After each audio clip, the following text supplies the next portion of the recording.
మాడకుండా కొద్దిగా అప్పుడప్పుడు ఇలా ఫ్రై చేసుకుంటూ కొంచెం బాగా డీప్ ఫ్రై అవ్వాలండి ఇది. సో డీప్ ఫ్రై అయిన తర్వాత నెక్స్ట్ మనం తాలింపు రెడీ చేసేసుకున్నాం అనమాట.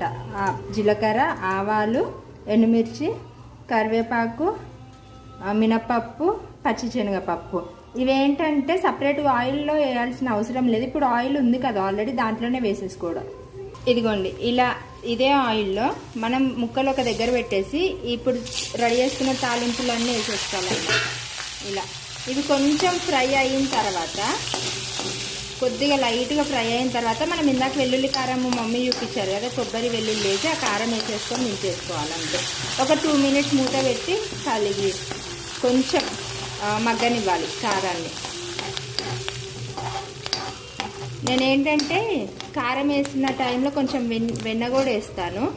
సో అది కూడా వేసేటప్పుడు చూపిస్తాను మీకు. ఇప్పుడు ఇలా ఫ్రై అయిపోయిన తర్వాత ఇప్పుడు మనం వెల్లుల్లి కారం వేసేసుకున్నాం అన్నమాట. ఓకేనా, వెల్లుల్లి కారం నేనేంటంటే కొంచెం ఎక్కువే కొట్టి పెడతాను, ఎందుకంటే వేడివేడి అన్నంలో ఈ కారం కలుపుకొని ముక్కేసుకొని తినేసేయచ్చు. ఇందాక జార్లో మిక్సీ పట్టిన కొబ్బరి కారం అంతా ఇలా వేసేసాను. ఇప్పుడు ఇది తిప్పుకోవాలన్నమాట. ఇదిగోండి ఇలా నీట్గా మొత్తం కారం కలిసేలాగా తిప్పుకొని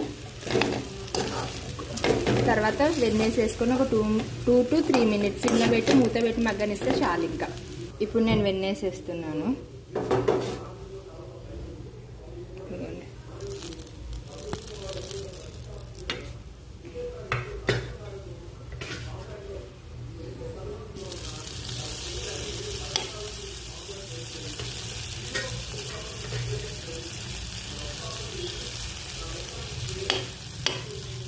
ఇది కొంచెం కరిగితే దీనికి మొత్తం ఇలా ఒకసారి తిప్పేసుకొని 2-3 మినిట్స్ మనం పెట్టేసుకోవచ్చు అన్నమాట.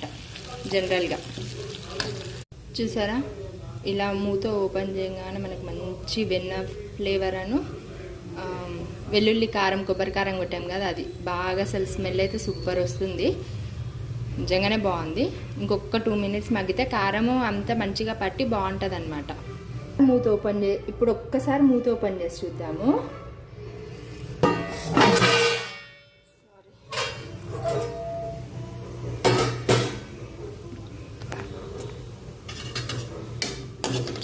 సరే ఎంత బాగుందో అసలు, చూస్తుంటేనే తినాలనిపిస్తుంది కదా.